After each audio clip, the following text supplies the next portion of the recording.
Perkenalkan, nama saya Syahrani Balkis Ramadan dengan NIM 23135111087. Akar persamaan transendental. Pengertian: akar persamaan transendental adalah penyelesaian persamaan yang melibatkan fungsi transendental. Persamaan transendental merupakan persamaan yang tidak mempunyai penyelesaian dalam bentuk tertutup. Artinya, penyelesaian tidak dapat diterjemahkan ke dalam bentuk yang hanya menggunakan operasi aljabar saja. Fungsi transendental adalah fungsi analitik yang tidak memenuhi persamaan polinomial, tidak seperti fungsi aljabar. Contoh fungsi transendental antara lain fungsi eksponensial, logaritma, dan fungsi trigonometri. Perkenalkan, nama saya Dewayu, istri Pratnya Iswari dengan NIM akhiran 003. Pengertian akar persamaan transdental dapat diterangkan melalui contoh, misalnya persamaan fx sama dengan 0, di mana fx adalah fungsi transdental, mungkin memiliki akar yang harus ditentukan. Mencari akar dari persamaan tersebut mungkin memerlukan metode numerik seperti metode biseksi, metode Newton-Raphson, atau metode iterasi sederhana. Untuk mencari akar dari persamaan transdental, kita harus mengasumsikan bahwa akar berada di antara nilai A dan B dan kemudian melakukan iterasi dengan persamaan yang berbeda berdasarkan tanda dari FA dan FB. Jika FA dan FB berlawanan tanda, maka persamaan akan memiliki satu akar real antara A dan B. Sekian presentasi saya, akan dilanjutkan oleh teman saya. Sebelumnya, perkenalkan, nama saya Fitri Melani Sisoko dengan NIM 23135111059. Saya akan menjelaskan tentang akar dari persamaan transendental, yaitu suatu fungsi dalam matematika yang tidak dapat dinyatakan dengan menggabungkan penjumlahan, pengurangan, perkalian, pembagian, pangkat, dan akar. Fungsi log, sin, cos, dan e pangkat x, serta fungsi apapun yang memuatnya adalah contohnya. Contoh fungsi transendental yang pertama itu ada fungsi trigonometri. Ada 3 fungsi trigonometri, yaitu sin, cos, dan tan.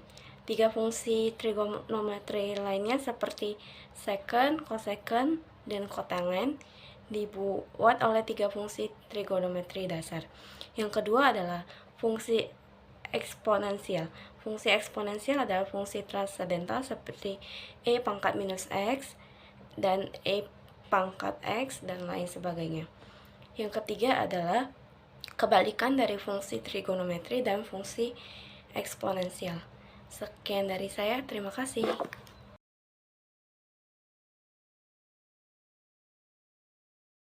Baik, di sini saya akan melanjutkan presentasi. Sebelumnya, perkenalkan, nama saya Putu Galuh Janti dengan akhiran NIM 054. Di sini saya akan menjelaskan metode selanjutnya yang digunakan untuk mencari akar persamaan transendental, yaitu metode numerik. Adapun bagian-bagian dari metode numerik, yang pertama ada metode bagi dua atau bisection method.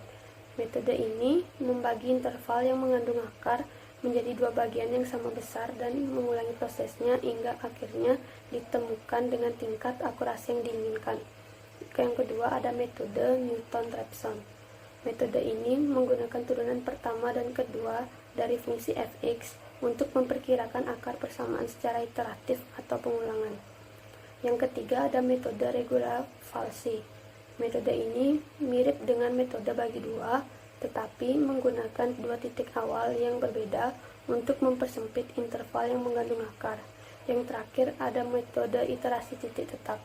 Metode ini menggunakan fungsi iterasi gx untuk menghasilkan urutan nilai yang konvergen ke akar persamaan. Baik, saya Maria Dini Ayu dengan akhiran NIM 018 akan melanjutkan presentasi. Saya akan melanjutkan presentasi tentang rumus-rumus dari metode yang telah disebutkan sebelumnya. Nah, pada layar ini terdapat rumus dari metode bagi dua atau bisection method. Pada metode bagi dua ini, intervalnya akan terus dibagi dua untuk menemukan akar. Taruhlah kita mempunyai dua titik, yaitu A dan B, dan akar itu terletak di antara A dan B ini. Nah, seperti namanya yaitu bagi dua, jadi rumus untuk akar pertama atau nilai perkiraan yang pertama yaitu X1 sama dengan A ditambah B dibagi 2. Lalu kemudian setelah kita dapat hasil dari X1, kita masukkan nilai dari X1 tersebut ke dalam persamaan fungsinya. Nah, dari hasilnya yang setelah dimasukkan tadi, kita melihat apakah fx1 ini negatif atau positif. Jika fx1 ini positif, maka untuk interval mencari x2-nya yaitu berada di antara A dan x1. Jadi titik interval yang selanjutnya itu kita pakai A dan x1. Dan x2 itu berada di tengah-tengahnya. Jadi rumus dari x2 yaitu A ditambah x1 dibagi 2. Nah, seperti yang sebelumnya, nilai dari x2 ini kita masukkan lagi ke dalam persamaan yang ada. Nah, seandainya nih hasilnya negatif, maka nilai pendekatan selanjutnya yaitu x3 berada di antara interval x2 dan x1. Jadi rumus dari x3 yaitu x2 ditambah x1 dibagi 2. Nah, cara itu berulang terus-menerus sampai kita mendapatkan nilai yang paling mendekati dengan nilai eksak. Nah, berikut ini juga saya sertakan ilustrasi dari pembagian interval-interval tersebut. Rumus selanjutnya yaitu rumus dari metode posisi salah atau metode regula falsi atau disebut juga dengan metode false position. Nah, rumusnya itu kita gunakan rumus yang di bawah, karena dalam perhitungan itu digunakan yang di bawah. Jadi, X1 sama dengan A dikali FB dikurang B dikali FA dibagi dengan FB dikurang FA. Sama seperti sebelumnya, A dan B ini merupakan dua nilai yang ditentukan. Kemudian, masing-masing dari nilai tersebut dimasukkan ke dalam persamaan. Nah, jika A dimasukkan ke dalam suatu persamaan fx, maka nanti hasilnya yaitu FA, disebut FA. Demikian pula B dimasukkan ke dalam persamaan, nanti hasil perhitungannya itu disebut FB. Nah, kemudian setelah mengetahui FA dan FB, dimasukkan ke dalam rumus yang ada di layar ini, yang di bawah, untuk mengetahui nilai dari X1. Nah, setelah nilai X1 diketahui, nilai X1 itu akan dimasukkan kembali ke dalam persamaan yang tersedia untuk mengetahui interval untuk penghitungan selanjutnya. Jadi, di sini X1 dengan FA, jika tandanya berlawanan, maka akarnya itu terletak dari interval A ke X1, berarti B tidak kita pakai lagi. Dalam hal ini berarti intervalnya semakin sempit. Lalu bagaimana jika tandanya sama? Jika tandanya sama, maka yang diambil yaitu dari interval X1 ke B, A-nya yang tidak dipakai. Nah, begitu pula perhitungan-perhitungan selanjutnya. Jadi dengan metode ini intervalnya tuh akan semakin dipersempit seiring perhitungan. Maka presentasi selanjutnya akan dilanjutkan oleh teman saya. Baik, selanjutnya perkenalkan saya Mikal Pranata Huta Barat dengan akhiran NIM 053. Di sini saya akan menjelaskan tentang metode Newton-Raphson. Metode Newton-Raphson merupakan metode numerik berulang yang digunakan untuk mencari akar suatu fungsi yang bernilai real atau sebenarnya. Rumus dari metode Newton-Raphson ini, turunan pertamanya diturunkan dari fx1 sama dengan fx1 tambah h sama dengan fx0 tambah h f aksen x0 tambah h pangkat 2 per 2 faktorial fn x0 tambah seberapa banyak sama dengan 0. Setelah itu diturunkan menjadi f x0 tambah h f aksen x0 sama dengan 0 dan h sama dengan min f x0 per f aksen x0. X1 nya sama dengan x0 tambah h sama dengan x0 kurang f x0 per f x0.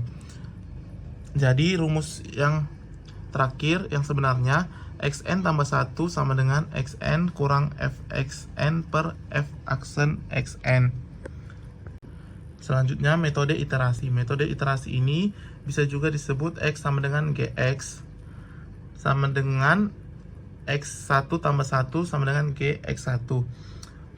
Kalau sudah dapat persamaannya, kalau mau menghitung errornya, error A sama dengan mutlak xi tambah 1 kurang xi per xi tambah 1 tambah 100%. Setelah mencari errornya, untuk mencari konvergensinya, dia mendekati mana, persamaannya itu g mutlak g aksen x lebih kecil dari 1. Contoh soal yang pertama, dapatkan nilai akar dari persamaan fx sama dengan x pangkat 3 dikurang x dikurang 1 sama dengan 0 dengan menggunakan metode biseksi. Untuk penyelesaiannya kita pilih A sama dengan 1 dan B sama dengan 2 karena fungsi 1 negatif dan fungsi 2 positif, sehingga f2 dikali f2 lebih kecil dari 0. Maka salah satu akar terletak antara 1 dan 2. Oleh karena itu x 0 sama dengan 1 ditambah 2 dibagi 2, maka didapat hasil 3/2 atau 1,5. Kemudian karena f 3/2 sama dengan 3/2 pangkat 3 dikurang 3/2 dikurang 1, maka didapat hasil 7/8 positif. Maka akar karakteristik terletak antara 1 dan 1,5. Kondisi ini memberikan x1 sama dengan 1 tambah 1,25 dibagi 2, maka hasilnya 1,25. Karena fungsi x1 sama dengan fungsi 1,25, maka hasilnya negatif 19/64 atau negatif. Nilai akar yang dicari terletak di antara 1,25 dan 1,5, sehingga diperoleh x2 sama dengan 1,25 ditambah 1,5 dibagi 2, hasilnya 1,375. Bila prosedur ini diulang hingga x diperoleh nilai-nilai hampiran berikut: x3 sama dengan 1,3125, x4 sama dengan 1,4375 dan x3 nya itu 1,32815. Perkenalkan, nama saya Luis Tirano dengan NIM 23135111106. Kali ini saya akan mempresentasikan hasil dari contoh soal kedua.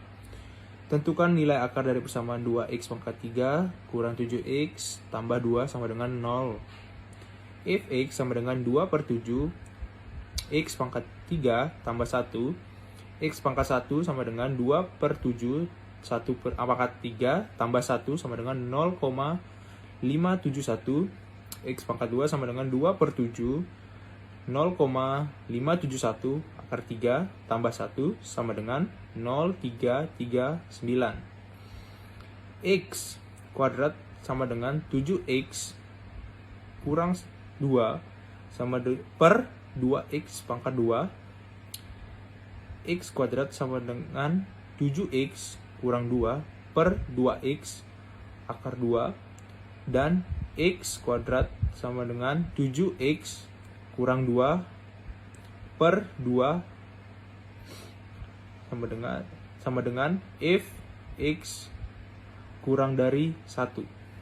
Sekian dari saya, terima kasih.